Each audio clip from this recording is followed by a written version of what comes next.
আওয়ামী দুঃশাসনের হাতে garments textile ধ্বংসের দ্বার প্রান্তে আজকে, যা এখন প্রতিদিন যারা আওয়ামীপন্থী গার্মেন্টস টেক্সটাইলের মালিক আছেন তারা এই স্বৈরাচারকে সাপোর্ট করার জন্য গার্মেন্টস টেক্সটাইলকে একটা ধ্বংস করার জন্য চক্রান্তে লিপিবদ্ধ আছে। কিন্তু আমরা জেটেড শুধু টেক্সটাইল না, আপনারা জানেন যে গার্মেন্টস এ টেক্সটাইলে কোনো সার্কুলার হলে অবশ্যই টেক্সটাইল ইঞ্জিনিয়ার বাধ্যতামূলক থাকতে হবে। তার মানে আমরা শুধু টেক্সটাইলে না, গার্মেন্টস, টেক্সটাইল, ওয়াশিং সবকিছুতেই টেক্সটাইল ইঞ্জিনিয়ারদের বিস্তার সারা বাংলাদেশে ছড়িয়ে গেছে। সুতরাং আমরা আশাবাদী এবং বিশ্বাসী আগামী দিনে রাষ্ট্রনায়ক বাংলাদেশকে গার্মেন্টস টেক্সটাইল সেক্টরকে আগের মতো, আগে যে ঐতিহ্য ছিল সেটা ফিরিয়ে আসবে। আমি সবাইকে অনুরোধ করব একটাই, আপনারা যে যার জায়গা থেকে এটাকে প্রচারণা করেন।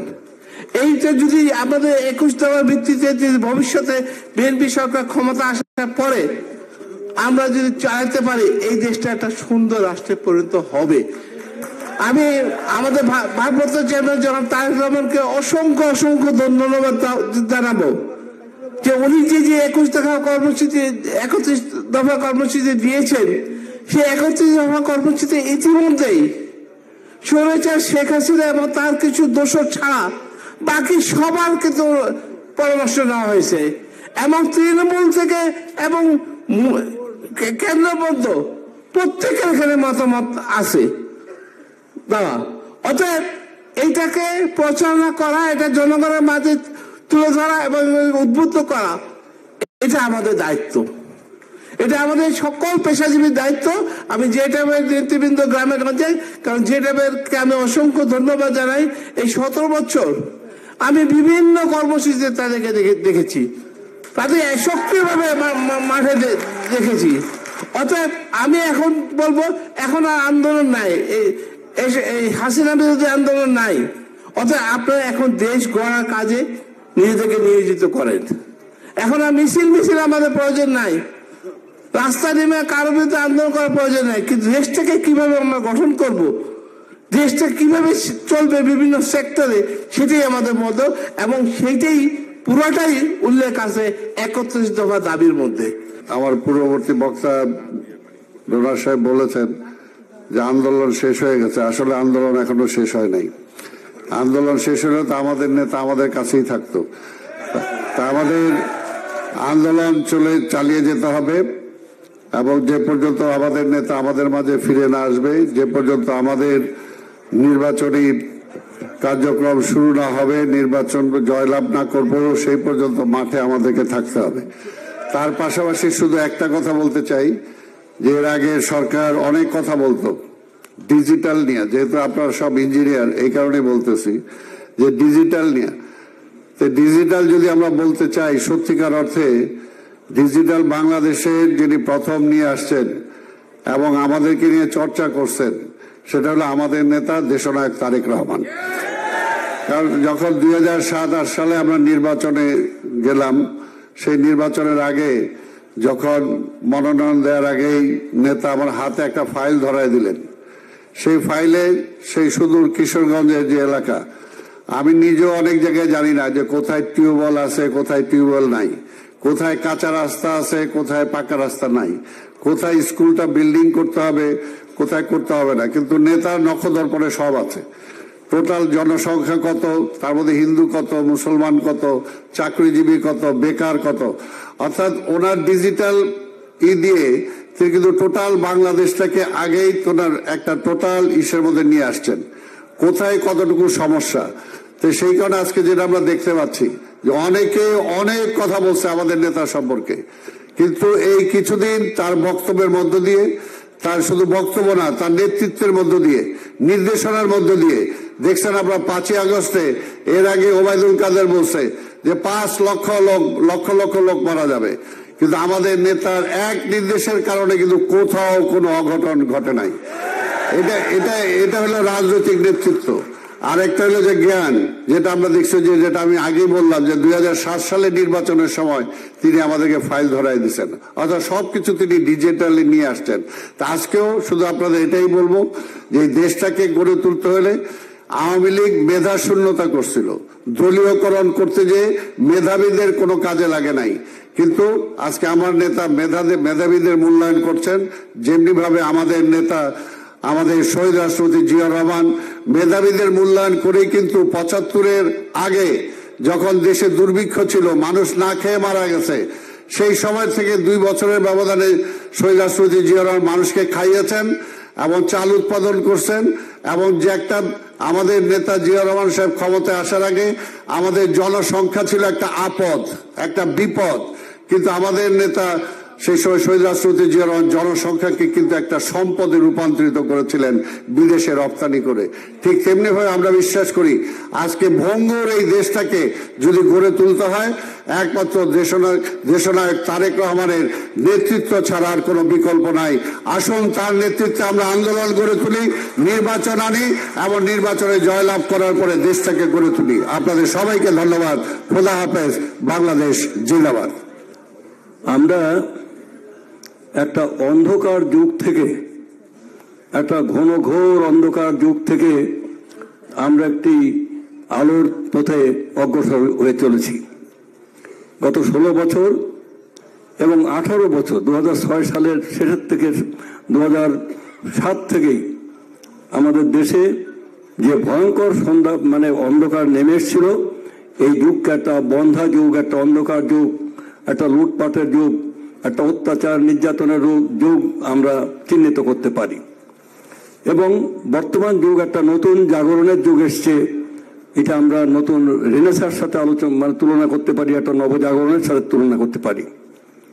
ওই অন্ধকার যুগটাকে তার সরানোর জন্যে, তার বিরুদ্ধে যে লড়াই সংগ্রাম করেছেন তিনি আমাদের নেতা, আমাদের প্রিয় নেতা জনাব তারেক রহমানের নেতৃত্বে সারা বাংলাদেশের সমস্ত গ্রামে গঞ্জে, সমস্ত মিলে, কলকারখানায়, খেতে খামারে, এদেশের কৃষক, শ্রমিক, সর্বস্তরের মানুষ, কামার, কোমর, নাপিত, ধোপা, হাড়ি, মুচি, ডোম, মেথর, সর্বস্তরের মানুষ তার নেতৃত্বে আন্দোলন করেছেন। আমরা অসীম আত্মত্যাগ করেছি। আমাদের লক্ষ লক্ষ মানুষ মকদ্দমায় 60 লক্ষ মকদ্দমা দেওয়া হয়েছে আমাদের বিরুদ্ধে। আমাদের শত শত মানুষকে নিয়ে গিয়ে গুম করা হয়েছে, খুন করা হয়েছে, অত্যাচার করা হয়েছে। এই দেশের সমস্ত টাকা পয়সা সব বিদেশে নিয়ে যাওয়া হয়েছে।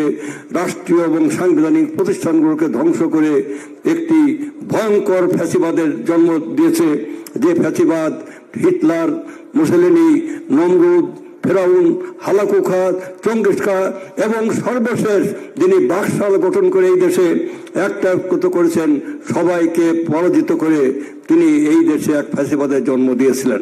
তার বিরুদ্ধে লড়াই করতে করতে এক পর্যায়ে আমরা আজকের এই মুক্ত বাংলাদেশে এসেছি। অনেকে বলেন যে তারেক রহমান সাহেব তিনি যদি শুধু বিদেশ থেকে নেতৃত্ব দিচ্ছেন। আমি গত কয়েকদিন এই কথাটা নিয়ে আমি নিজে চিন্তা করে দেখলাম, তারেক রহমান সাহেব কোথায় আছেন সেটা বড় কথা, তিনি বাংলাদেশের সমস্ত জনগণের সাথে আছেন। এবং আমরা যারা এই মঞ্চে বসে আছি বা আমাদের এই বড় বড় সারির নেতারা, তারা বাংলাদেশে মাসে হয়তো 1 দিন কি 2 দিন কোনো গ্রামে যান কিনা জানি না, কিন্তু তারেক রহমান তিনি আমাদের নেতা হিসেবে তিনি প্রত্যেক দিন সকাল থেকে রাত্রি পর্যন্ত তিনি সমস্ত প্রত্যন্ত গ্রামের, আজকে ওই উপজেলা কমিটি, কাল ইউনিয়ন কমিটি, কাল কৃষক সমাবেশে, পরের দিন এই ইঞ্জিনিয়ার সমাবেশে, কোনোদিন ডাক্তারদের সমাবেশে, এবং নিরন্তর নিরলস তিনি পরিশ্রম করে চলেছেন। এবং তার এই নিরলস পরিশ্রমের মাঝ দিয়ে এখন যে বক্তব্যগুলো তিনি উপস্থাপন করছেন সেটাই আগামী দিনের বাংলাদেশের ভীষণ। আমি মনে করি যে তারেক রহমানের নেতৃত্বে এই বাংলাদেশের সরকার গঠন করবে এবং আগামী 25 সালের ডিসেম্বর মাসের মধ্যে দেশে নির্বাচন হবে এবং বাংলাদেশে বিএনপি রাষ্ট্র ক্ষমতায় যাবে। আমি এই কথাটি আমি এই ভবিষ্যৎবাণী করে গেলাম। আশা করি 1-2 মাস এদিক ওদিক হতে পারে, কিন্তু এর বেশি ব্যত্যয় ঘটবে না। আজকে বক্তৃতা আমি করব না, জীবনে অনেক বক্তৃতা করেছি, হয়তো ভবিষ্যতেও করব। এই কারণে যে এখানে আমাদের চেয়ারম্যান বক্তৃতা করবেন, যিনি বাংলাদেশটাকে এগিয়ে নিতে চান, যার বিরাট হৃদয়, দক্ষ নেতৃত্ব, অপূর্ব পরিকল্পনা নিয়ে বাংলাদেশটাকে ধ্বংস স্তূপ থেকে আবার গড়তে চান। তার বক্তৃতাটা আমার আজকে শুনব। পিতা স্বাধীনতার পরপরই ধ্বংসমুক্ত একটা দেশকে, শেখ মুজিব যেটাকে ধ্বংস করেছিলেন, আর শহীদ জিয়া রহমান সেই দেশটাকে আবার পুনর্গঠন করেছিলেন। হুসেন মোহাম্মদ এরশাদ সামরিক স্বৈরাচার দেশটাকে একেবারে দুর্নীতির আখড়ায় রূপান্তরিত করেছিলেন। দেশনেত্রী বেগম খালেদা জিয়া পূর্ণবার উদ্যোগ নিয়ে গণতন্ত্র প্রতিষ্ঠা করেছিলেন। 16 বছর এই দেশের মানুষ শুধু খুন হয়েছে, গুম হয়েছে, নিগৃহীত হয়েছে, জেল খেটেছে। লক্ষ লক্ষ মামলার খড়কের মাথার উপরে আছে। বাংলাদেশটা আক্ষরিক অর্থে না, একেবারে বাস্তবোচিত ভাবে ধ্বংস করেছে মুজিব কন্যা শেখ হাসিনা। সেটাকে আবার গড়তে হবে। দায়িত্ব পিতার মতো, মাতার মতো আমাদের নেতা জনাব তারেক রহমানের উপর। তার কথাগুলো আমরা শুনতে চাই, বুঝতে চাই, হৃদয়ে ধারণ করতে চাই। আমরা জাতি হিসাবে বীরের জাতি। যুদ্ধ করেছি, সংগ্রাম করেছি, লড়াই করেছি।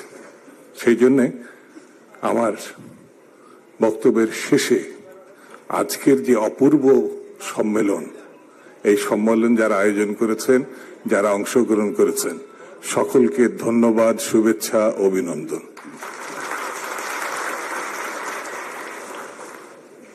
তৈরি থাকতে হবে, ঐক্যবদ্ধ থাকতে হবে। গত দিনের মতো শানিত করতে হবে নিজেকে, কারণ ষড়যন্ত্র এখনো বন্ধ হয় নাই। চারিধারে ষড়যন্ত্র। নির্বাচন হবে, বিএনপিকে ক্ষমতায় নিতে হবে, তারেক রহমানকে প্রধানমন্ত্রী করতে হবে। তারপরে আপনি ঘরে ফিরলে ফেরেন, কাজে ফিরলে ফেরেন, অন্য কাজে গেলে যান, কোনো আপত্তি নেই। তার আগ পর্যন্ত এক জায়গায় থাকতে হবে। কথা সত্য না মিথ্যা? খুদা হাফেজ। বাংলাদেশ জিন্দাবাদ। গত 17 বছর হাজার হাজার লক্ষ লক্ষ মামলা আপনারা ফেস করেছেন এবং সে এখনো আপনাদের সেই মামলা মকদ্দমাগুলো কিন্তু প্রত্যাহার হয় নাই। এই বিষয়ে আমি এখানে উপস্থিত স্থায়ী কমিটির সদস্যবৃন্দ এবং সম্মানিত মহাসচিবকে অনুরোধ করব, এই কর্মীরা এখনো জানে না তাদের মামলা মকদ্দমা উত্তোলনের কি ব্যবস্থা আছে।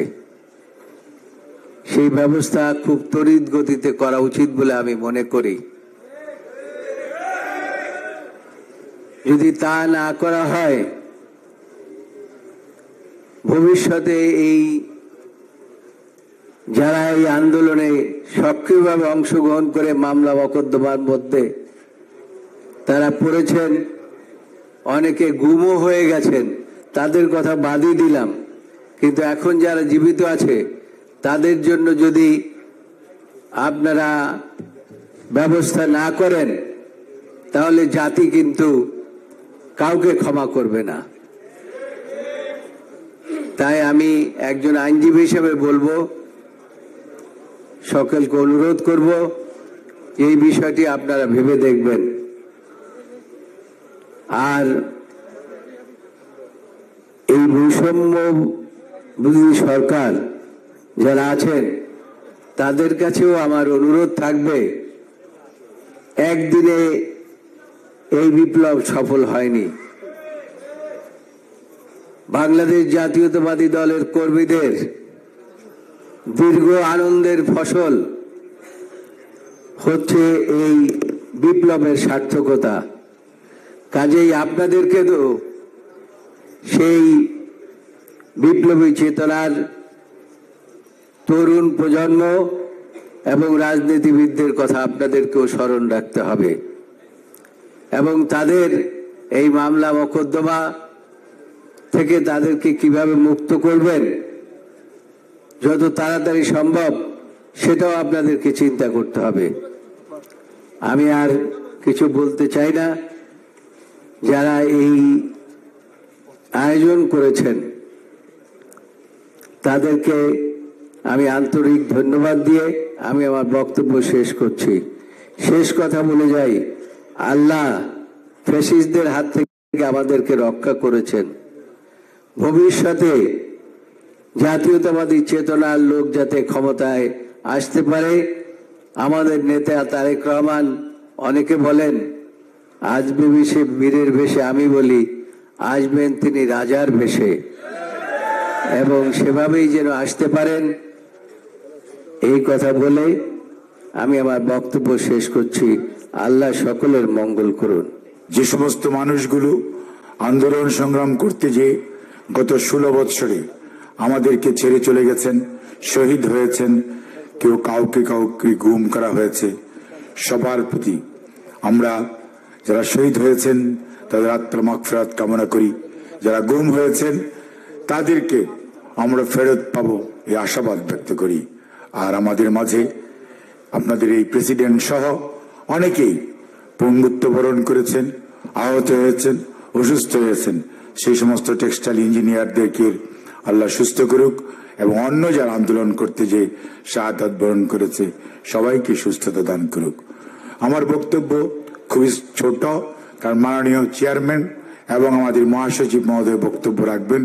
আর আমি সকালে একবার একটু কিছু আপনাদের নির্বাচন প্রক্রিয়া দেখে গিয়েছি। আমি যেটি বলতে চাই, আজকের যে ডিজিটাল বলে চিৎকার করা হয়, আপনাদের তো মনে থাকার কথা, এই ভারপ্রাপ্ত চেয়ারম্যান যখন দলের সিনিয়র যুগ্ম মহাসচিব ছিলেন, তিনি আপনাদেরকে নিয়ে সারা বাংলাদেশ ঘুরে বেরিয়েছেন এবং ওই সময় ছিল ভিশন 2020 ধারণা উনি কিন্তু বাংলাদেশে প্রথম উপস্থাপন করেছেন। আর করবেনই নি বা কেন? আজকে আমরা টিভি দেখি, এই যে রঙিন টেলিভিশন, শহীদ রাষ্ট্রপতি জিয়াউর রহমান, অর্থাৎ আপনি বলেন যত বিজ্ঞানের উৎকর্ষতা, প্রতিটার ক্ষেত্রে যে মানুষগুলি জড়িত তারা সবাই বিএনপি, কেউ বিএনপির প্রতিষ্ঠাতা, উনি বিএনপির ভারপ্রাপ্ত চেয়ারম্যান, এবং কিভাবে স্বৈরাচারের রক্তচক্ষুকে উপেক্ষা করে বাংলাদেশের মানুষকে ঐক্যবদ্ধ করতে হয়, ছাত্র জনতা, সেই সাথে যুবক, স্বেচ্ছাসেবক, শ্রমিক, রাজনৈতিক নেতৃবৃন্দকে একত্রিত করতে হয়, শিখিয়েছেন আজকের ভারপ্রাপ্ত চেয়ারম্যান দেশনায়ক জনাব তারেক রহমান। কাজেই মনে রাখতে হবে, আমি তখনও বলেছি ষড়যন্ত্র চলছে। আমাদের হাশেম সাহেবের সুযোগ্য পুত্র যে আজকে প্রেসিডেন্ট, ওনার বক্তব্য কিন্তু স্পষ্ট, এত স্পষ্ট ব্যবসায়ীরা সাধারণত কথা বলতে চায় না, কিন্তু আজকে উনি যেটি বলেছেন আমিও বলি যে আপনারা কিন্তু স্টেক হোল্ডার, অর্থাৎ যেই 50 লক্ষ মানুষ শ্রমজীবী টেক্সটাইল সেক্টরে, তাদেরকে নেতৃত্ব দেন আপনারা, এবং ডাইং বলেন, মার্চেন্ডাইজিং বলেন, এবং টেক্সটাইল বলেন আর গার্মেন্টস বলেন, সবকিছু মিলিয়ে প্রায় 70 থেকে 80 লক্ষ মানুষের এমপ্লয়মেন্ট এই সেক্টরে। এই সেক্টরে শৃঙ্খলা ফিরিয়ে আনার জন্য আপনাদেরকে একত্রিতভাবে কাজ করতে হবে। বললেই হবে না যে স্বৈরাচারের দোসররা ফ্যাক্টরি বন্ধ করে অথবা তাল দেয় আন্দোলন সংগ্রামের। সেটিকে কিভাবে প্রতিহত করা যায়, শ্রমিকদেরকে বোঝানো যায়, মালিক পক্ষকে বোঝানো যায়, কিভাবে এই গার্মেন্টস ইন্ডাস্ট্রি অন্য দেশের হাতে তুলে দেওয়ার যে ষড়যন্ত্র চলছে তার থেকে দেশকে রক্ষা করা যায়, সেই লক্ষ্যেই আপনারা আজকে যে ঐক্যবদ্ধ, এই ঐক্যবদ্ধতা ধরে রেখে দেশকে সামনের দিকে এগিয়ে নিয়ে যেয়ে, এবং টেক্সটাইল ইঞ্জিনিয়ারিং, এই যে টেক্সটাইল ইঞ্জিনিয়ারিং পেশা ডিপ্লোমা টেক্সটাইল ইঞ্জিনিয়ারিং একটা প্রতিষ্ঠান ছিল তেজগাঁয়ে, শহীদ জিয়া করেছিলেন বিএসসি ইঞ্জিনিয়ারিং, মনে আছে তো? হ্যাঁ। এবং দেশনেত্রী বেগম খালেদা জিয়া উনি কিন্তু এই যে ডিপ্লোমার যে 6টা পরবর্তীতে করলেন, তখনও সাইফুর রহমান স্যারও তখনও অর্থমন্ত্রী ছিলেন এবং প্রধানমন্ত্রী ছিলেন দেশনেত্রী বেগম খালেদা জিয়া। কাজেই আজকের যে ম্যান পাওয়ার যেটা টেক্সটাইল সেক্টর এসছে, সবগুলোর পিছনে শহীদ জিয়া, খালেদা জিয়া, বিএনপি। কাজেই আপনাদেরকে মনে রাখতে হবে এই সেক্টরকে আরো অনেক দূর যেতে হবে। ভিয়েতনামকে হারাতে হবে, চায়নাকে হারাতে হবে এবং ইন্ডিয়ার এই যে ষড়যন্ত্র তার থেকে বেরিয়ে আসতে হবে। বাংলাদেশে সামনের দিকে এগিয়ে যাওয়ার দিনের নেতৃত্ব দিবেন দেশনায়ক তারেক রহমান। সৈনিক হিসাবে কাজ করতে হবে আপনাদেরকে। আপনাদের সবাইকে ধন্যবাদ। আল্লাহ হাফিজ। বাংলাদেশ জিন্দাবাদ, বাংলাদেশ জাতীয়তাবাদী দল জিন্দাবাদ, শহীদ জিয়া অমর হোক, দেশনেত্রী বেগম খালেদা জিয়া জিন্দাবাদ, দেশনায়ক জনাব তারেক রহমান জিন্দাবাদ, জাতীয়তাবাদী textile engineers association of Bangladesh জিন্দাবাদ। জনাব তারেক রহমানের নেতৃত্বে এদেশে গণতন্ত্র ফিরিয়ে আনার যে সংগ্রাম করছি, সেই সংগ্রামে আপনারা বিগত 15 বছর ধরে গুরুত্বপূর্ণ অবদান রেখেছেন। আগামীতে ঠিক একইভাবে দেশের গণতন্ত্রায়ন প্রক্রিয়ায় আপনাদের অবদান আমরা প্রত্যাশা করি। আমার মনে আছে যখন রাজপথে প্রতিবাদ করা ছিল কঠিন, অনেকেই তখন প্রকাশ্যে স্বৈরাচারী সরকারের বিরোধিতা করতে পারেনি। তখন জনাব এই ফখরুল আলম সাহেব, ইঞ্জিনিয়ার ফখরুল সাহেব, আমার মনে আছে তিনি রাতের গভীরে টেলিফোন করেছেন, এখানে আসতে হবে আপনাকে, এখানে আমাদের প্রতিবাদ সভা। আজকে দেশবাসী তার সুফল পেয়েছে, কিন্তু আপনাদের মনে রাখতে হবে আমাদের সেই আন্দোলন কিন্তু সম্পূর্ণ হয়নি। আমরা একটি ধাপ অতিক্রম করেছি। স্বৈরাচারী আওয়ামী লীগ সরকার, তার যে নেত্রী ছিলেন তিনি কাপুরুষের মতো দেশ ছেড়ে পালিয়েছেন, এটা সত্য। কিন্তু আর যে 2টি ধাপ বাকি আছে, দ্বিতীয় ধাপ হচ্ছে এদেশে একটি সুষ্ঠু নিরপেক্ষ নির্বাচন দিতে হবে এবং 3, সেই সুষ্ঠু নিরপেক্ষ নির্বাচনের মাধ্যমে এদেশে যারা জনগণের সত্যিকার ভোটে নির্বাচিত হবে তাদেরকে দিয়ে সংসদ গঠন করে, সরকার গঠন করে, এবং বিএনপি যদি জনগণের ভোট পায় ইনশাআল্লাহ বিএনপি সেই সরকার গঠন করবে এবং আমাদের নেতা সেই সরকারের দায়িত্ব গ্রহণ করবেন। বক্তব্য দীর্ঘ করার কোনো সুযোগ নেই, আমি আরেকটি কথা বলে আমার বক্তব্য শেষ করব। আজকে আপনারা যারা এখানে এসেছেন টেক্সটাইল ইঞ্জিনিয়ার্স, আপনারা হচ্ছেন টেক্সটাইল ইঞ্জিনিয়ার। বাংলাদেশের অর্থনীতির মূল চালিকা শক্তি আজকে যা, সেটা হচ্ছে গার্মেন্টস ইন্ডাস্ট্রি। কিন্তু আমি যে কথাটি বলতে এসেছি, গার্মেন্ট ইন্ডাস্ট্রি যদি একটি বৃক্ষ হয়, সেই বৃক্ষের যে শিকড়, সেই বৃক্ষের শিকড় হচ্ছে টেক্সটাইল ইঞ্জিনিয়ার্স। একটি গাছ যেমন বেঁচে থাকতে পারে না যদি না সেই গাছের শিকড় শক্তিশালী থাকে, সেই গাছের শিকড় যদি মাটি থেকে রস নিতে পারে তাহলে যেমন সেই গাছ টিকে থাকতে পারে না। আমি আপনাদের উদ্দেশ্যে এই কথাটি বলতে চাই, আপনাদের যে গুরুদায়িত্ব টেক্সটাইল ইঞ্জিনিয়ার হিসাবে, আপনারা যদি সেই গুরুদায়িত্ব সঠিকভাবে পালন না করেন এবং সেই টেক্সটাইল শিকড় যদি শক্তিশালী না হয়, বাংলাদেশের গার্মেন্ট ইন্ডাস্ট্রি টিকে থাকতে পারবে না। সেই কথা মনে রেখে দেশের অর্থনৈতিক উন্নয়নে আপনাদের যে অবদান, সে অবদান কথা মনে রেখে আগামীতে একই সঙ্গে একদিকে অর্থনীতির উন্নয়ন, অন্যদিকে এদেশের গণতন্ত্রায়ন, উভয় ক্ষেত্রে অতীতে আপনারা যেভাবে সংগ্রাম করেছেন ভবিষ্যতেও ঠিক একইভাবে প্রয়োজনে রাজপথে থেকে আপনারা বাংলাদেশকে বিশ্বের বুকে একটি সম্মানিত জাতি হিসেবে পুনঃপ্রতিষ্ঠা করবেন, যেমন একদিন করেছিলেন শহীদ প্রেসিডেন্ট জিয়া রহমান। সবাইকে ধন্যবাদ। যে টেবিলকে আমি চিনি ওই ফখরুলকে দিয়ে, তার আগে আমি চিনতাম না, জানতাম না। আর এই চলমান গণতান্ত্রিক আন্দোলনে এমন কোনো আন্দোলন নেই, এমন কোনো সভা নেই, এমন কোনো মিছিল নেই যেখানে আমি ফখরুলকে দেখিনি। এমনকি একসাথে জেলেও দেখেছি, জেলেও, কারাগারেও। এবং আমার যেটা মনে হয় যে আজকে যেটা যেখানে এসে পৌঁছেছে এটার প্রাণ হচ্ছে ফখরুল। এই কথাটা বললাম এই জন্যে, যার যেটা প্রাপ্য তাকে সেটি যদি না দেয় সেটা খুব অন্যায় করা হবে। প্রিয় সহকর্মীবৃন্দ,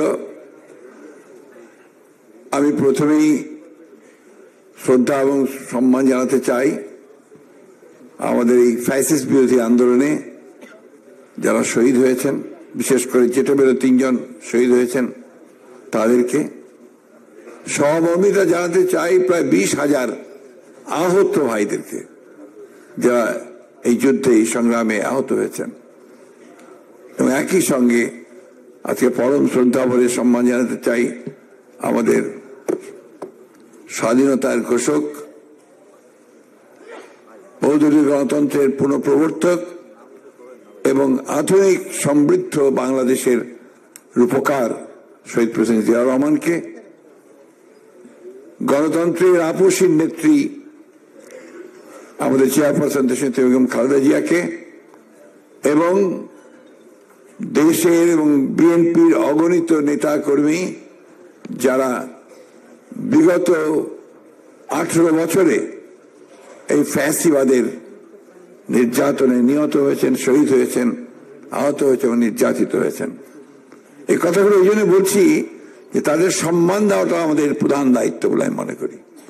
তাদের আত্মত্যাগের ফলেই আজকে আমরা একটা আলো দেখছি এবং সম্ভাবনা দেখছি। আমি বক্তব্য একেবারেই দীর্ঘ করব না, কারণ বক্তব্য রাখবে আমাদের চেয়ারম্যান মহোদয়। আমি শুধু যে কথা বলতে চাই, এই যুগটা হচ্ছে প্রযুক্তির যুগ। একটা চতুর্থ বিপ্লব হয়েছে প্রযুক্তির। সেই বিপ্লবের পরে পুরো বিশ্ব সভ্যতা এখন কিন্তু পরিবর্তিত হয়ে যাচ্ছে। এই যে আপনাদের মোবাইল টেলিফোন, সোশ্যাল মিডিয়া, আপনাদের টুইটার, হোয়াটসঅ্যাপ, ফেসবুক সবকিছু কিন্তু গোটা সমাজকে পরিবর্তন করে দিচ্ছে এবং এটা একটা অত্যন্ত গুরুত্বপূর্ণ ভূমিকা রাখছে রাজনীতিতে, অর্থনীতির নীতি তৈরিতে, সর্বক্ষেত্রে। এই প্রযুক্তিকে কিন্তু আমাদেরকে ধারণ করতে হবে। এই কথাগুলো আমি আপনাদেরকে এই জন্য বলছি, যেখানে যারা বসে আছেন সবাই আপনার প্রকৌশলী, হতে পারে একটা বিশেষ বিষয় আপনার প্রকৌশলী টেক্সটাইল ইঞ্জিনিয়ার্স। তো টেক্সটাইল ইঞ্জিনিয়ার্স এর ক্ষেত্রেও আমার যেটা বক্তব্য যে আপনারা এই দেশে এমন একটা সেক্টরে কাজ করছেন যে সেক্টরটা এই দেশের সবচেয়ে বড় অর্থনৈতিক ক্ষেত্রে তারা অবদান রাখছে। এর যে আমরা যে বৈদেশিক মুদ্রা অর্জন করি তার সিংহভাগ আসে এই সেক্টর থেকে। তো এখানে আপনাদের যে ভূমিকা, সেই ভূমিকা থেকে কখনোই খাটো করে দেখা যাবে না এবং তার উপযুক্ততা অর্জন করতে হবে আমাদেরকে। আজকে চ্যালেঞ্জটা শুধুমাত্র এই সরকারের নয়, কারণ এটা একটা ইন্টারিম গভর্নমেন্ট। চ্যালেঞ্জ কিন্তু আপনাদের সামনে, কারণ সামনের দিকে যে সরকার আসছে সে সরকার আপনাদেরকে তৈরি করতে হবে। সেই সরকার জাতীয়তাবাদের তারেক রহমানের নেতৃত্বের সরকার তৈরি হবে। সেইখানে আমরা যেন দুঃখিত, আমরা যেন সর্বক্ষেত্রে, বিশেষ করে প্রযুক্তির ক্ষেত্রে আমরা যেন সবচেয়ে বড় ভূমিকা রাখতে পারি, অবদান রাখতে পারি এবং নেতৃত্ব দিতে পারি, সেভাবে নিজেদেরকে তৈরি করতে হবে। একটা কঠিন সময় পার করছি আমরা। এই সময়টা একটু সতর্কতার সঙ্গে আমাদেরকে অতিক্রম করতে হবে, আমাদের বিএনপিকে নেতৃত্ব দিতে হবে এবং সাফল্য অর্জন করতে হবে। আজকে ইন্টারিম গভর্নমেন্ট প্লিজ আজকে ইন্টারিম গভর্নমেন্ট তা আমাদের সমগ্র বাংলাদেশে বিশেষ করে ছাত্র জনতার সমর্থিত তাদের দ্বারা এই সরকার গঠিত হয়েছে। তাদের দায়িত্ব সুনির্দিষ্ট বলা আছে, তারা কি ইন্টারিম গভর্নমেন্ট, অর্থাৎ একটা নির্বাচনের মাধ্যমে সরকার পরিবর্তনের পর্যন্ত তারা এই দায়িত্ব পালন করবেন এবং ছাত্র জনতাই তাদের উপর সেই দায়িত্ব অর্পণ করেছে যে তারা কতগুলো মৌলিক বিষয়ে যে সমস্যাগুলো আছে সেই সমস্যাগুলোকে দূর করে সংস্কার সাধন করে একটা উপযুক্ত সুষ্ঠু নির্বাচনের পরিবেশ তৈরি করে দেবেন। তারা কাজ করেছেন, কাজ করে চলেছেন, আমরা তাদেরকে সমর্থন দিচ্ছি। কিন্তু একই সঙ্গে কথা খুব স্পষ্ট করে আমরা বলতে চাই যে বাংলাদেশের মানুষের মূল যে আকাঙ্ক্ষা, সেই আকাঙ্ক্ষা হচ্ছে একটা গণতান্ত্রিক রাষ্ট্রের, একটা গণতান্ত্রিক সমাজের সেই আকাঙ্ক্ষাটাকে বাস্তবায়িত করতে আমাদের যে সমস্ত সমস্যাগুলো সৃষ্টি হচ্ছে সেগুলোকে দূর করতে হবে। তার বেশি কিছু করতে গেলে সময় যত বেশি যাবে তত বেশি সমস্যা তৈরি হবে। আমি কথাটা স্পষ্ট করেই বলতে চাই, নির্বাচন কেন্দ্রিক যে সমস্ত সংস্কারগুলো আছে সেই সংস্কারগুলো দ্রুত সম্পন্ন করতে হবে এবং আশা করব যে আমাদের নির্বাচন ব্যবস্থা, আমাদের প্রশাসন, নির্বাচন কেন্দ্রিক প্রশাসন, আইন শৃঙ্খলার ব্যবস্থা, বিচার ব্যবস্থা, এগুলোর সংস্কারগুলো করেই আমাদেরকে অতি দ্রুত আমাদের নির্বাচনে যাওয়াটাই হবে এই দেশের মানুষের জন্য সবচেয়ে কল্যাণের। আমরা একটা জিনিস আমাদের নিজের মধ্যে আনতে হবে, আমরা মানুষের সামনে, যারা আমাদের চেয়ারম্যান সাহেব যে কথা বারবার বলছেন, যে আমরা মানুষের সামনে আমাদের যে ইমেজ, বিএনপির ইমেজ, সেটাকে যেন আমরা আগে যেভাবে ছিল সেইভাবে যেন ধরে রাখতে পারি। এটা আমাদেরকে রাখতে হবে, মানুষের সঙ্গে থাকতে হবে, তাদের সুখে দুঃখে পাশে থাকতে হবে, আর সমস্ত অন্যায়কে প্রতিরোধ করতে হবে এবং অন্যায়ের বিরুদ্ধে দাঁড়াতে হবে। প্রিয় সহকর্মীবৃন্দ, আমি আর সময় নেব না, শুধু এইটুকু বলতে চাই যে আজকে আমাদের চেয়ারম্যান, ভারপ্রাপ্ত চেয়ারম্যান তারেক রহমান নেতৃত্বে আমরা এতদিন লড়াই করেছি, সংগ্রাম করেছি, আরো লড়াই করছি গণতন্ত্রকে পুরস্কারের জন্য। এই লড়াইয়ে যেন আমরা কখনো পিছিয়ে না পারি সেই কথাটা মনে রেখে আমরা সামনের দিকে এগিয়ে যাবো ইনশাআল্লাহ। বাংলাদেশের রেভিনিউ 85% আসে টেক্সটাইল সেক্টর থেকে। সমৃদ্ধ টেক্সটাইল সেক্টর মানে স্বনির্ভর বাংলাদেশ। স্বনির্ভর বাংলাদেশ গড়তে হলে এই টেক্সটাইল সেক্টরকে সমৃদ্ধ করতেই হবে। আমি স্বনির্বন্ধিত অনুরোধের সহিত নেতৃবৃন্দদের বলবো, আমাদেরকে যদি সাংগঠনিকভাবে আরো বেশি সহযোগিতা করা হয়, বাংলাদেশের যে টেক্সটাইল সেক্টরকে নিয়ে যে এই সমস্ত কুশক্তি মহান ষড়যন্ত্র করছে, আমাদের সক্ষমতার তুলনায় সেগুলো কিছুই নয়। আমরা সেটা প্রমাণ করেছি। 28 অক্টোবরের পটভূমি তৈরি হয় টেক্সটাইলের আন্দোলনের মধ্য দিয়ে। আমরা টেক্সটাইলের শ্রমিক আন্দোলনের মধ্য দিয়ে ধারাবাহিকভাবে সেই আন্দোলনকে 28 অক্টোবর সেখান থেকে ধারাবাহিকভাবে 5 আগস্ট পর্যন্ত এসে একটা সফলতা আপাতত অর্জন করেছি। বন্ধুগণ, চূড়ান্ত সফলতার দিকে আমাদেরকে যেতে হবে। নেতা একজন, দেশ নায়ক তারেক রহমান। দেশ নায়ক তারেক রহমানের নির্দেশে আমরা টেক্সটাইল ইঞ্জিনিয়াররা বাংলাদেশের প্রত্যেকটা ইপিজেড, বিসিক, ঢাকা, চট্টগ্রাম, গাজীপুর, সাভার, নরসিংদী, নারায়ণগঞ্জ জুড়ে যেভাবে তীব্র আন্দোলন গড়ে তুলে এই ফ্যাসিস্ট হাসিনাকে পতন করতে বাধ্য হয়ে করেছি, ঠিক অনুরূপভাবে আমরা টেক্সটাইল ইঞ্জিনিয়াররা এই বাংলাদেশকে স্বনির্ভর বাংলাদেশ গড়ার আন্দোলনে ঝাঁপিয়ে পড়বো ইনশাল্লাহ। আমরা বাংলাদেশের টেক্সটাইল ইঞ্জিনিয়াররা শুধু সহযোগিতা চাই, যেটা যদি বিএনপির কাছ থেকে যত উপযুক্ত সহযোগিতা পায় সকল ষড়যন্ত্রের বীজ উঠে ফেলে আবারও বাংলাদেশকে ভিয়েতনাম, চায়না, ইন্ডিয়ার উপরে নিয়ে যেতে আমরা পারবো ইনশাল্লাহ। আপনাদের নিশ্চয় মনে আছে বিএনপি গত শেষ টার্মে পর্যন্ত চায়নাকে টপকিয়ে বাংলাদেশ বস্ত্র রপ্তানিতে প্রথম ছিল। দীর্ঘ প্রশাসনে আমরা সেটা নস্যাৎ হয়েছে।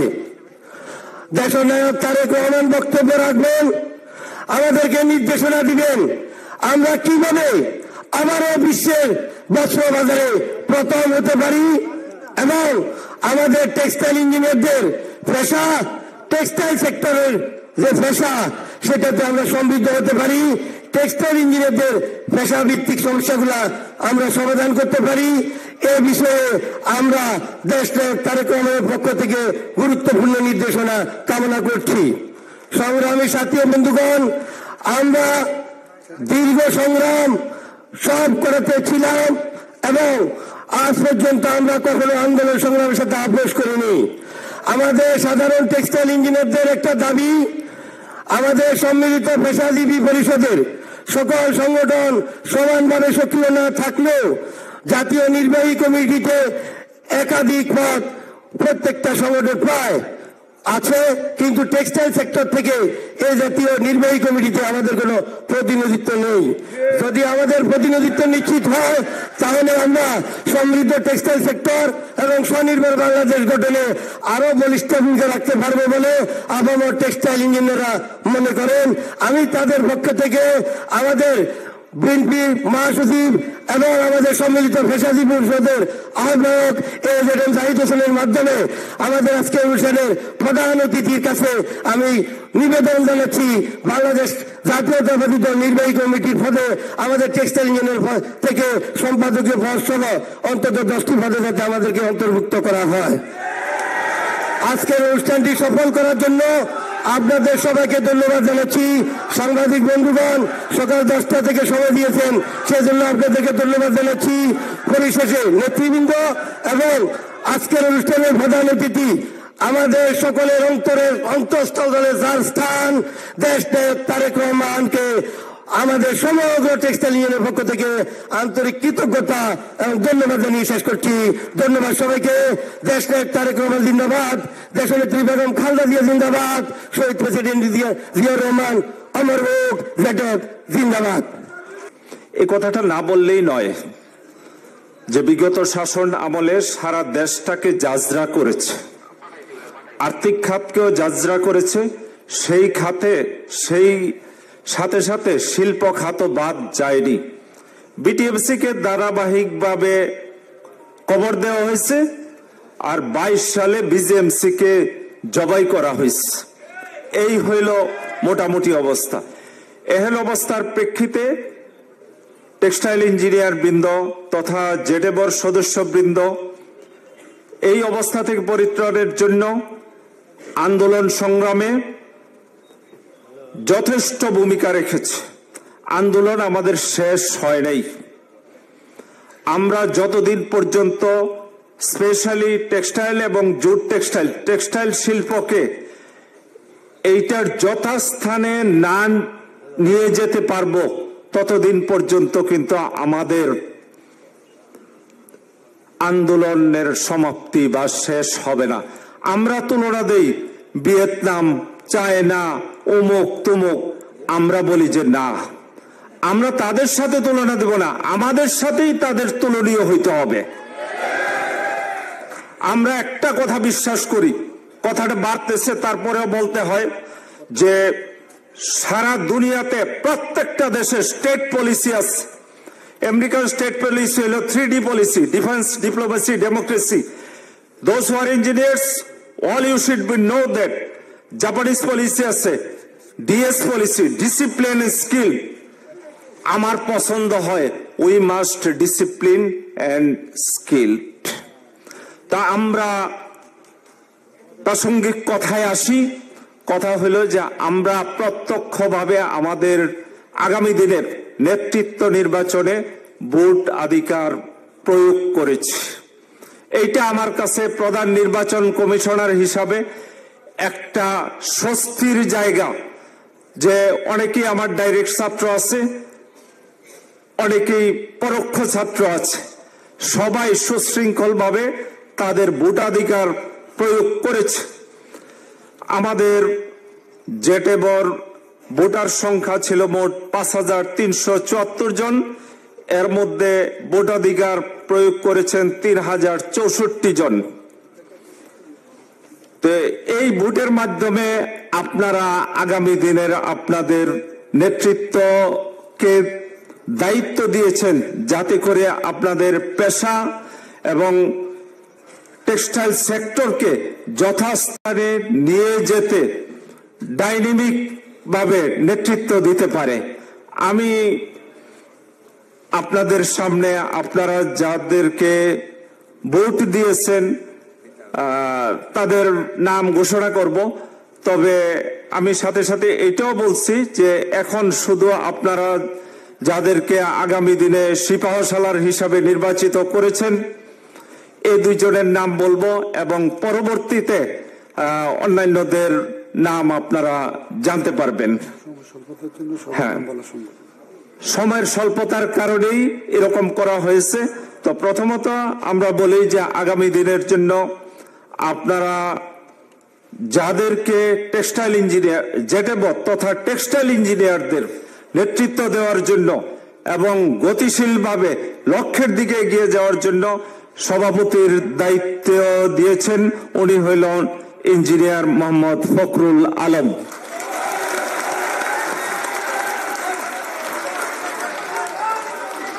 আসসালামু আলাইকুম।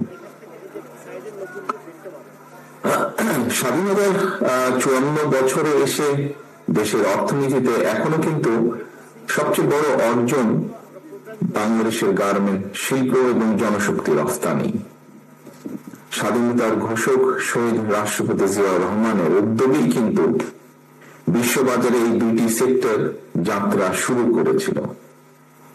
তারপরে কিন্তু এতগুলো বছরে আরো কিছু পণ্য রফতানি হলেও এখনো কিন্তু দেখুন এই দুটি সেক্টরকে কিন্তু অন্য কোন সেক্টর অতিক্রম করতে পারেনি। এখনো বাংলাদেশের অর্থনীতিতে এই দুটি সেক্টরের থেকে যে ইনকাম সেটি সামগ্রিকভাবে অর্থনীতি থেকে ডমিনেট করছে বা অর্থনীতিতে অবদান রাখছে।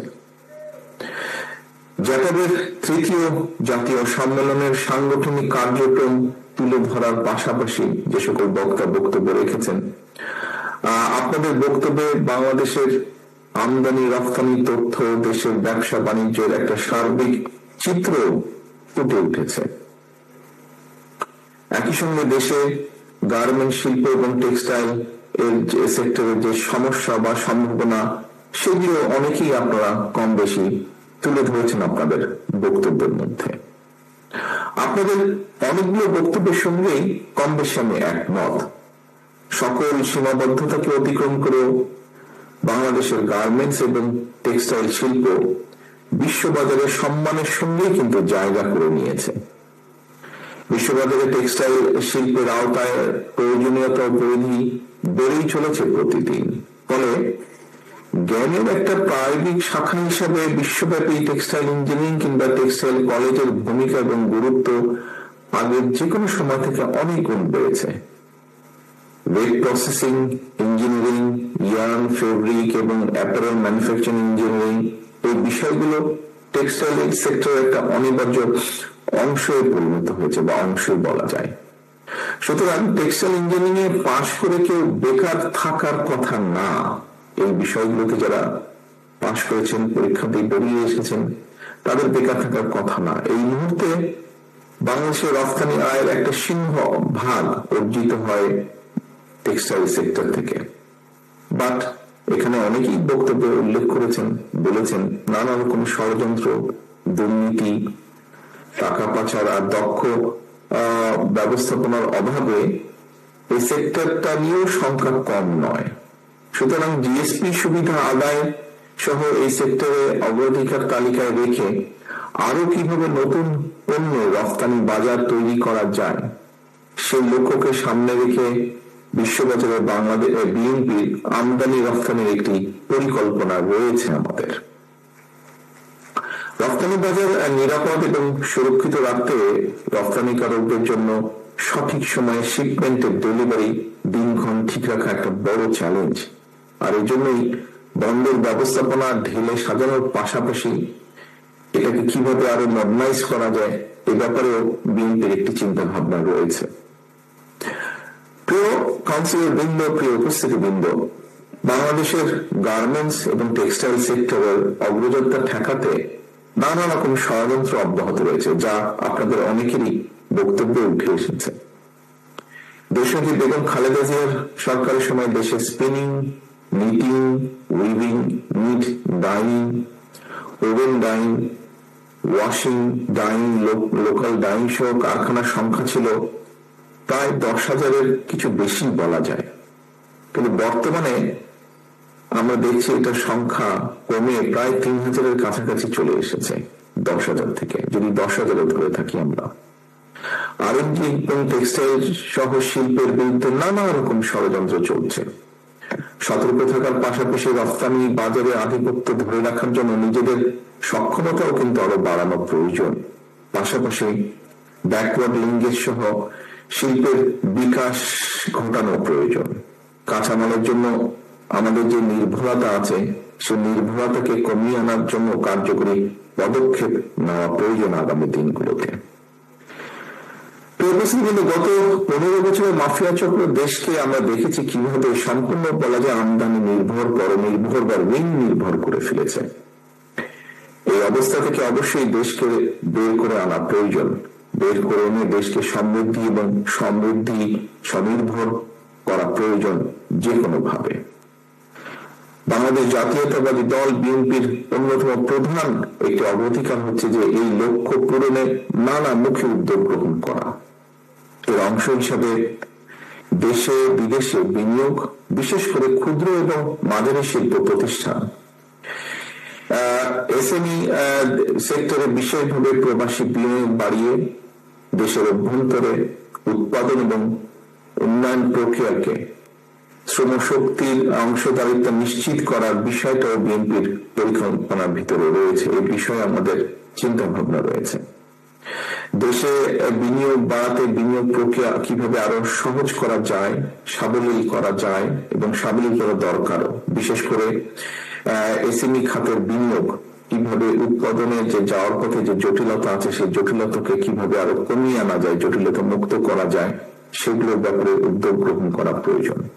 কোন একজন ব্যক্তি বাংলাদেশের ইনভেস্টমেন্ট ডেভেলপমেন্ট অথরিটি বিডায়, খুব সময় বিডাই বোধ হয় নাম সংক্ষেপে, বিডায় বিনিয়োগ হিসেবে নিবন্ধিত হওয়ার পরে আমরা দেখেছি যে বিনিয়োগকারীকে বিদ্যুৎ, পরিবেশ, ফায়ার সার্টিফিকেট সংগ্রহ কমপক্ষে 12-13টা প্রক্রিয়া সম্পন্ন করতে হয়।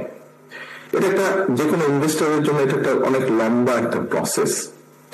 সুতরাং কিভাবে এই প্রসেসটাকে কমিয়ে এনে ওয়ান স্টপ সার্ভিস সিস্টেম চালু করা যায়,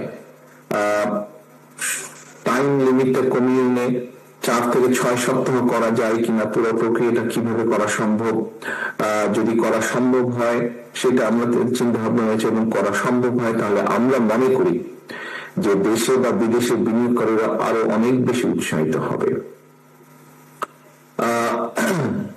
প্রিয় ভাই বোনেরা, বিশ্বে বাংলাদেশের আরো নতুন পণ্যের বাজার সৃষ্টির জন্য প্রয়োজনীয় রাষ্ট্রীয় সহায়তা দেওয়া প্রয়োজন।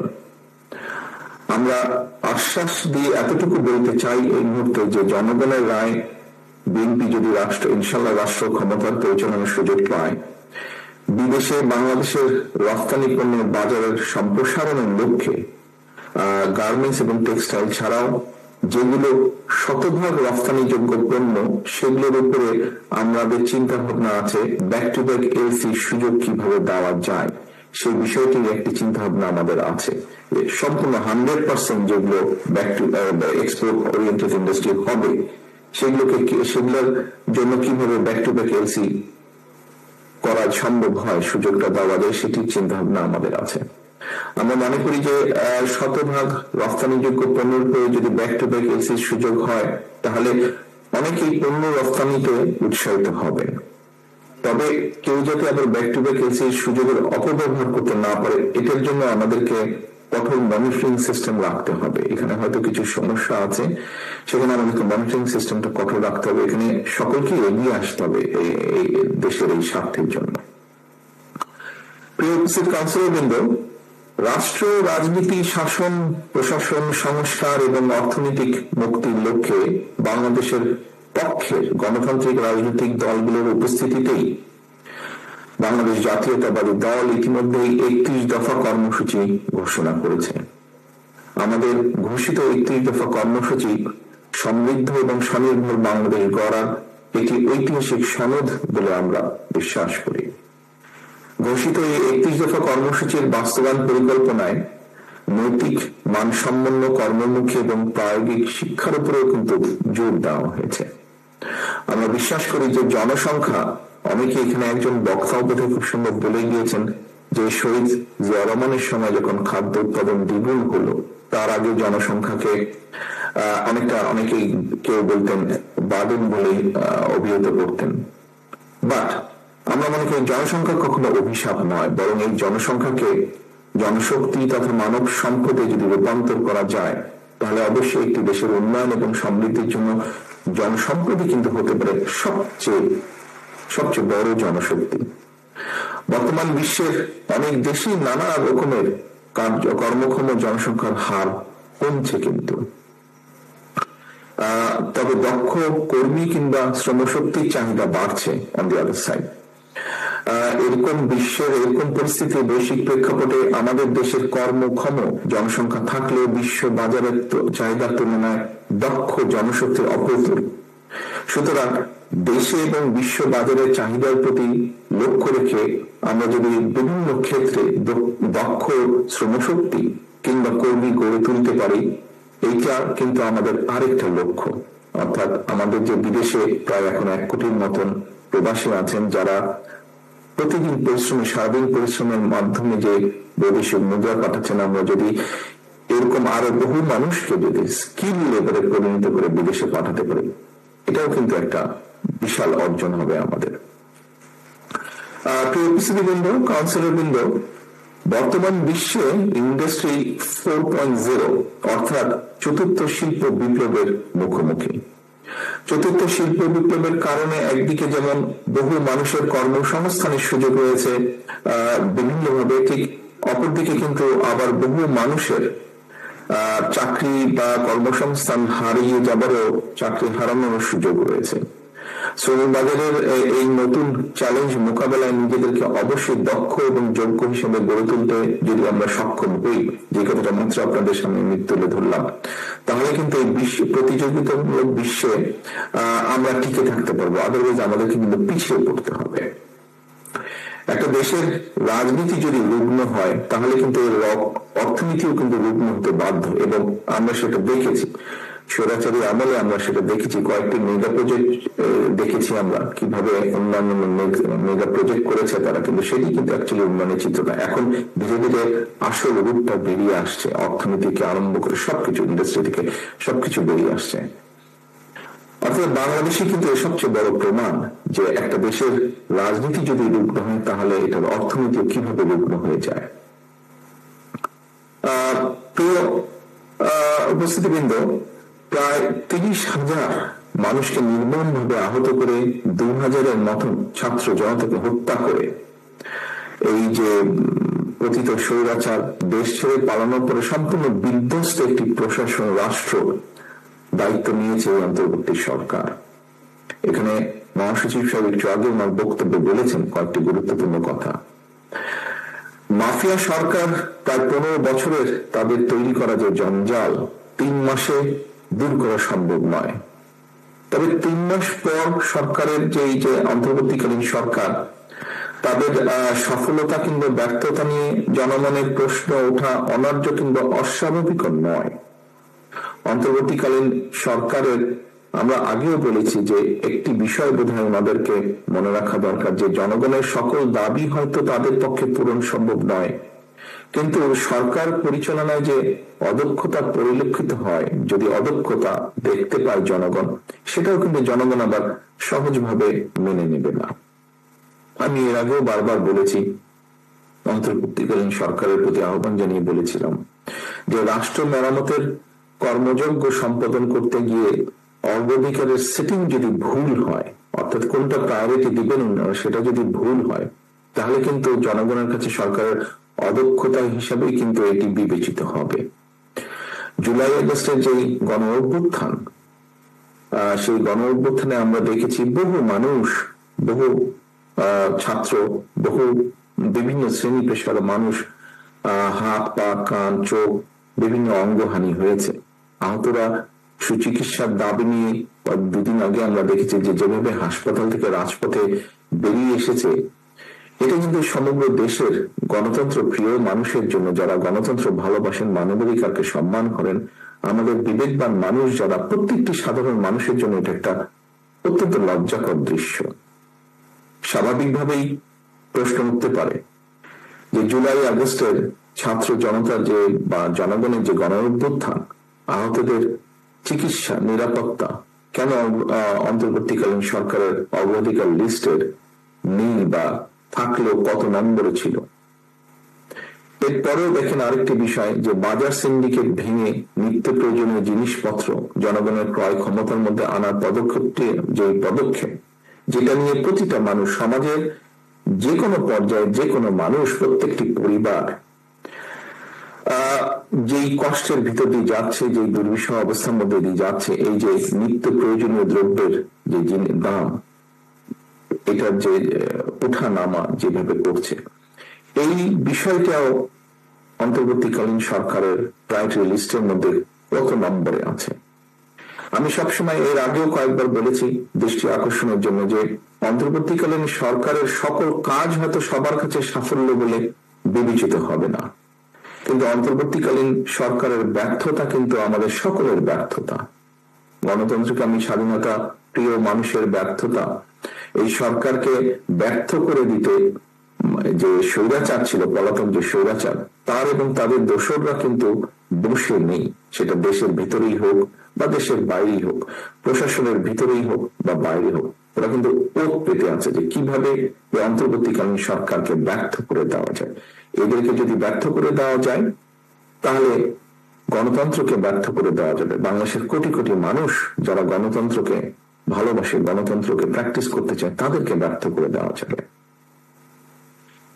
প্রিয় উপস্থিতিবৃন্দ, এইরকম একটা পরিস্থিতিতে অন্তর্বর্তীকালীন সরকারের কিছু কিছু সিদ্ধান্ত মনে হয় তারা জন আকাঙ্ক্ষা, জনগণের যে আকাঙ্ক্ষা, সেটার প্রতি ভ্রূক্ষেপ করতে বোধহয় চাইছে না, বরং তারা যেটা ভালো মনে করছে সেটাই তারা হয়তো চাপিয়ে দিতে চাইছে। অনেক অপ্রাপ্তি থাকার পরেও জনগণ কিন্তু এখনো এই সরকারের উপর আস্থা রাখতে চাইছে, তারা আস্থা হারাতে চাইছে না। তবে একটা প্রশ্ন হচ্ছে, সরকার কি ঔদ্ধ জনগণের আস্থা রাখতে চায়? কারণ জনগণের সঙ্গে সরকারের আস্থার সম্পর্ক নিবিড় থাকলে ষড়যন্ত্রকারীরা কিন্তু তাদের ষড়যন্ত্রের ডালপালা বিস্তারের সুযোগ পাবে না। এই অন্তর্বর্তীকালীন সরকারের সাথে যদি জনগণ যা চাইছে, মিনিমাম যে জিনিসগুলো চাইছে, তারা যদি সেগুলোকে অ্যাড্রেস করার জন্য সচেষ্ট থাকে, তাহলে ষড়যন্ত্রকারীরা সুযোগটা পাবে না। একটা কথা প্রায় আমি বলেছি যে জনগণের রাজনৈতিক এবং অর্থনৈতিক ক্ষমতা নিশ্চিত করা যদি না যায়, রাজনৈতিক এবং অর্থনৈতিক এই দুটো ক্ষমতায়ন যদি জনগণের, এই দুটো ক্ষমতায়ন যদি নিশ্চিত করা না যায়, তাহলে গণতন্ত্র উন্নয়ন কিংবা সংস্কার আমরা যত যাই বলছি না কেন, কোনোটাই কিন্তু টেকসই হবে না। একজন নাগরিকের রাজনৈতিক ক্ষমতার প্রধান হাতিয়ার হচ্ছে কিন্তু ভোট প্রয়োগের অধিকার। ভোট প্রয়োগের অধিকার। আজকে আপনারাও এখানে কিন্তু ভোটই প্রয়োগ করেছেন। আমরা একটু আগে, আমি বক্তব্য দেবার আগে, আমরা নতুন সভাপতি এবং সেক্রেটারিকে দেখেছি যারা দায়িত্বপ্রাপ্ত হলেন আগামী দিন যেটাকে পরিচালনার জন্য। আপনাদের ভোটের মাধ্যমে হয়েছে, কিন্তু 3000 মানুষের ভোটের মাধ্যমে হয়েছে। ঠিক একইভাবে জনগণের ভোট প্রয়োগের অধিকার, রাজনৈতিক ক্ষমতায়ন যেটার প্রধান হাতিয়ার হচ্ছে কিন্তু ভোট প্রয়োগের অধিকার। জনগণ ভোট প্রয়োগের যে অধিকার প্রয়োগ করার সুযোগ যদি না পায় জনগণ, রাষ্ট্রের সঙ্গে কিন্তু নাগরিকদের যে একটা সম্পর্ক, অংশীদারিত্ব, সেই সম্পর্কটা কিন্তু সৃষ্টি হয় না। আমরা দেখেছি ইতিমধ্যেই অন্তর্বর্তীকালীন সরকার নির্বাচন কমিশনকে পুনর্গঠনের উদ্যোগ নিয়েছে। জনগণ আশা করছে যে ইনশাল্লাহ জনগণ একটা নিরপেক্ষ স্বচ্ছ পরিবেশে নির্ভয় জনগণ ভোট দিতে সক্ষম হবে। জনগণ নির্বাচিত করার সুযোগ পাবে তাদের প্রতিনিধিদেরকে। বিশ্বাসযোগ্য এবং সুনির্দিষ্ট আস্থা পেলে অন্তর্বর্তীকালীন সরকারের সঙ্গে জনগণের আস্থার বন্ধন আরো দৃঢ় হবে বলে আমি বিশ্বাস করি। অর্থাৎ জনগণ যখন বুঝবে যে হ্যাঁ সত্যিকার ভাবে তাদের ভোটের অধিকার প্রতিষ্ঠার জন্য এই অন্তর্বর্তীকালীন সরকার কাজ করছে, স্বাভাবিকভাবেই তাদের সাথে জনগণের সম্পর্কটা দৃঢ় হবে। উপস্থিতবৃন্দ, আজকে আর কথা বলবো না। আপনারা সকাল থেকে এখানে উপস্থিত আছেন প্রত্যেকে। প্রথম পর্ব আপনাদের শেষ হয়েছে, পরবর্তী পর্ব চলছে এখন। পরবর্তী পর্বের আমি শেষ বক্তা। সংক্ষেপে আমি আমার কিছু বক্তব্য তুলে ধরেছি। দলের মহাসচিব সাহেব এখানে উপস্থিত আছেন, উনি ওনার অবস্থান থেকে ওনার বক্তব্য তুলে ধরেছেন। আরো প্রত্যেক মঞ্চে উপস্থিত স্থায়ী কমিটির সদস্য সহ অন্য নেতৃবৃন্দ তুলে ধরেছেন। আমরা প্রত্যেকেই আমাদের লক্ষ্য বা উদ্দেশ্য হচ্ছে দেশকে সামনে এগিয়ে নিয়ে যাওয়া, জনগণের যে জীবন যাত্রা একটু বেটার করা, শিক্ষার্থীদের শিক্ষার ব্যবস্থা বেটার করা, যারা বেকার তাদের যে কোনো ধরনের কর্মসংস্থানের সুযোগ করা, মানুষের চিকিৎসা ব্যবস্থা একটু বেটার করা, নিরাপত্তা একটু বেটার করা। আমরা বিভিন্ন জন বিভিন্ন বক্তব্য বলেছি, বাট আমাদের লক্ষ্য এবং উদ্দেশ্য একটাই। এখানে অনেক বক্তা অনেকগুলো কথা বলেছেন, তাদের কতগুলো কথা থেকে বেরিয়ে এসছে অতীতে বিএনপি যখনই সুযোগ পেয়েছে জনগণের সমর্থন নিয়ে দেশ পরিচালনা, বিএনপি প্রতিবার চেষ্টা করেছে যতটুকু সম্ভব এই কাজগুলো করার জন্য, মানুষের জন্য, দেশের জন্য, সমাজের কম বেশি প্রতিটা শ্রেণীর মানুষের জন্য। আপনারা আজকে যেই সেক্টর গুলোতে কাজ করছেন, আমরা একভাবে মানে এক বাক্যে যদি বলি টেক্সটাইল সেক্টরে, টেক্সটাইলের বিভিন্ন ক্যাটাগরিজ আছে। এই সেক্টরের সামগ্রিকভাবে যদি আমরা দেখি, এই সেক্টরের উন্নয়নের জন্য অধিকাংশ কাজ বিএনপি সরকারই করেছে। সেটি হয় শহীদ জিয়ার সরকার, তা না হলে দেশনেত্রী খালেদা জিয়ার সরকার। কাজেই তারা দেশের উন্নয়নের জন্য, দেশের মানুষের জন্য যে কাজ করেছেন, ভবিষ্যতে ইনশাল্লাহ বিএনপি সরকার গঠন করলে ভালো সবগুলো কাজের কন্টিনিউশন আমরা রাখবো ইনশাল্লাহ। আমি পরিশেষে জেটাবের এই জাতীয় সম্মেলনের, যে আজকে যে সম্মেলন হচ্ছে, সম্মেলনে যারা দায়িত্ব প্রাপ্ত হয়েছেন তাদের সাফল্য কামনা করছি এবং একই সাথে তাদেরকে শুভেচ্ছা জানাচ্ছি যারা আজকে দায়িত্ব প্রাপ্ত হয়েছেন। দেশের অর্থনৈতিক উন্নয়নে আপনাদের এখানে উপস্থিত প্রতিটা মানুষ যারা জেটাবের সদস্য, আপনাদের ভূমিকা থাকবে দেশের উন্নয়নে। দেশ এবং জনগণের জন্য সমৃদ্ধি এবং সাফল্য বয়ে আনুক। আপনারা সকলে বয়ে আনতে আপনারা অবদান রাখুন, এই প্রত্যাশা রেখে আবারও আপনাদের সকলকে ধন্যবাদ জানিয়ে জেটাবের সাফল্য কামনা করে আমার বক্তব্য শেষ করছি। আল্লাহ হাফেজ। বাংলাদেশ জিন্দাবাদ। বাংলাদেশ জাতীয়তাবাদী দল জিন্দাবাদ।